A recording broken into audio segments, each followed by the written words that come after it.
बताया जाता है मोक्ष की अभिलाषा में भगवान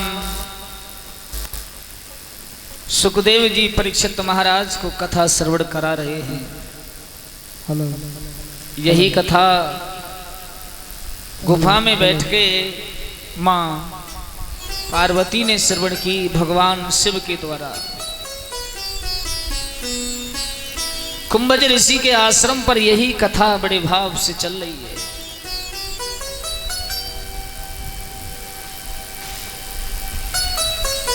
इसी कथा को धुंधकारी जैसे प्रेत ने श्रवण किया।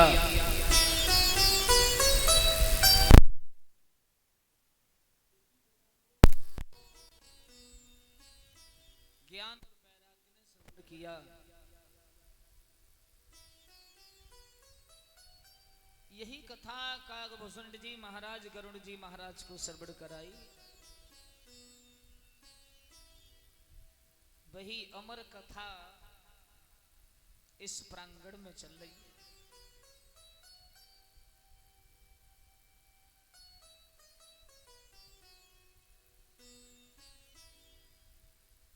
जीवन की कल प्रातः की कलिका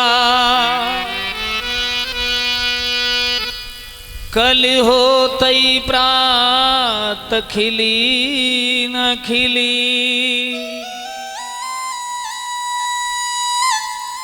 मलिया गिर की सुच शीतल सुगंध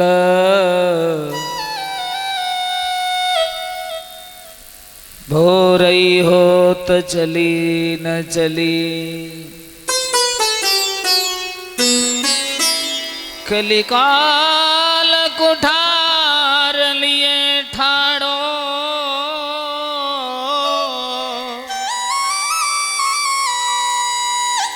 तन नरम पचोट झिली न झिली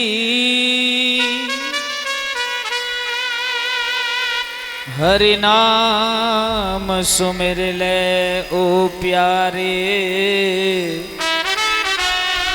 प्रियंत में जीव हिली न हिली।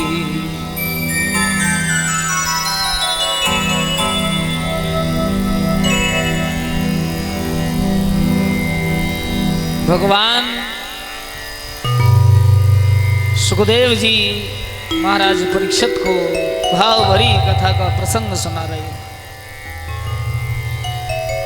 कल हमने बड़ी धूमधाम से ब्रज में लाला की बधाइयों का आनंद लिया।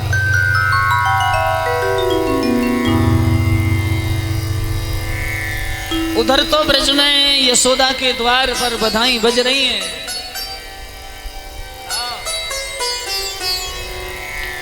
और जिस समय बधाई बज रही हैं तान लुटाया जा रहा है। आदेश भैया ध्यान रखना, जिंदगी में 3 दिन खुशी के आते हैं। उन 3 दिनों में आज यशोदा को वो दिन मिला खुशी का कि सोने के सींग मड़वा के गाय दान कर रही हैं, मटकियों में माखन भरा हुआ दान कर रही हैं। जो आता है जी भर के लेके जाता है। अब 3 दिन खुशी के कौन से? पहलो दिन खुशी को आवे दूल्हा बन के जब ससुराल को जावे, और गाड़ी में बराबर जब दुल्हन बिठाए के लावे तो वहां से ज्यादा खुशी को दिन ही ना महाराज। सैकड़ों मित्रगण कहते हैं अब तो लाओ, पार्टी हो गई, विवाह होके आया है ऐसा। दूसरा दिन खुशी का आता है जिस दिन उस वहां सुंदरी पत्नी के गर्भ से घर में प्रथम बेटे का जन्म होता है। और तृतीय दिवस है खुशी का जब अपने बेटा को विवाह करने संग जावे तो वो बैग में 4-5 लाख रुपए ले जावे को डार के। भामरे पड़ रही हैं कि लाओ 500 को नेक बोलो, ले 1000 को पकड़ो, खर्च कितना भी हो जाए। और ये 3 दिन खुशी के बाद जो परमात्मा से दूर है उसे फिर कभी खुशी प्राप्त नहीं होती। सबसे बड़ी खुशी भगवान श्री राम में। ना तो भैया टेंट लगाते रहो, उखेड़ते रहो, लगाते रहो और उखेड़ते रहो, बस यही चला रहे। कभी गुस्सा आता है तो लेबर वालों को लाइन में ले लिया, कभी गुस्सा आया तो घर वाली को भी लाइन में ले लिया, कभी गुस्सा आया कोई मोहल्ला पड़ोसी आ गया उसे भी खड़ा कर लिया। यही चला है जीवन भर। 3 दिन खुशी के बाद यही चलता है हर घर में। बॉक्स बंद है ये, क्योंकि लेकिन जो आनंद मेरे ठाकुर जी की सहानुभूति में है वो आनंद कहीं नहीं। हम पैसा से सुख प्राप्त कर सकते हैं, हम पैसा से इच्छा अनुसार भोजन कर सकते हैं, पैसा से सब कुछ कर सकते हैं, लेकिन हमारा जो मन है वो पैसा से शांत होने वाला नहीं।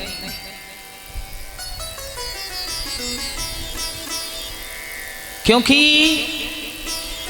पैसा से मन शांत इसलिए नहीं होता। अगर आपको 2-4 करोड़ रुपया मिल जाए और तो सोचोगे कि कौन सी फैक्ट्री लगाऊं, कौन सो बड़ो 40 मंजिल फ्लैट बनवाऊं, फिर तो और ज्यादा बेचैनी है जाएगी दादा। जब अधिक धन होगा तो बेचैनी अधिक बढ़ेगी। धन से कभी मन शांत नहीं होता। मन शांत होता है तो सिर्फ भगवान की भक्ति से। वैसे क्यों है इनका? और जहां भगवान की भक्ति है वहां मन अपने आप ही शांत हो जाता है।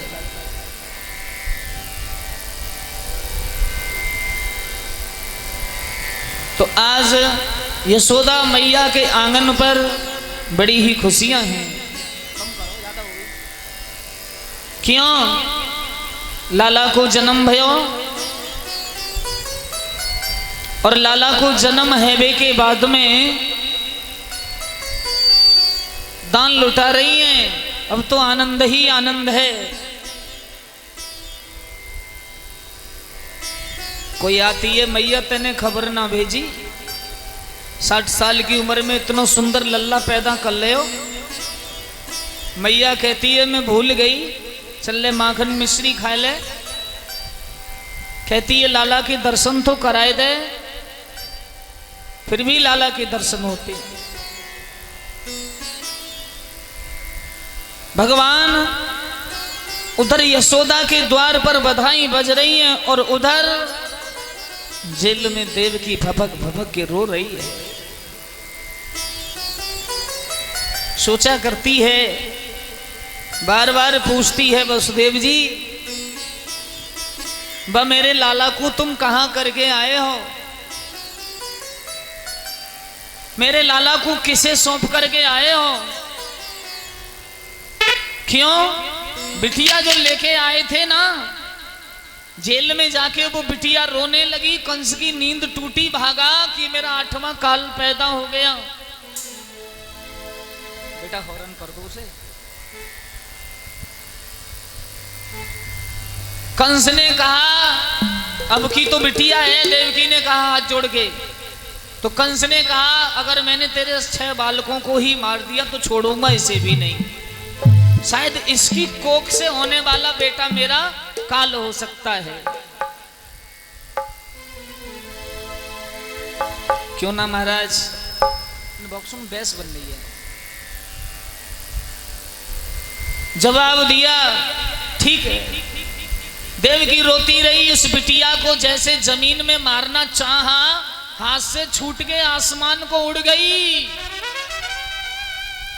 और ऊपर से आवाज आती है तू मुझे क्या मारेगा? तेरा मारने वाला इस जेल में पैदा होकर के गोकुल में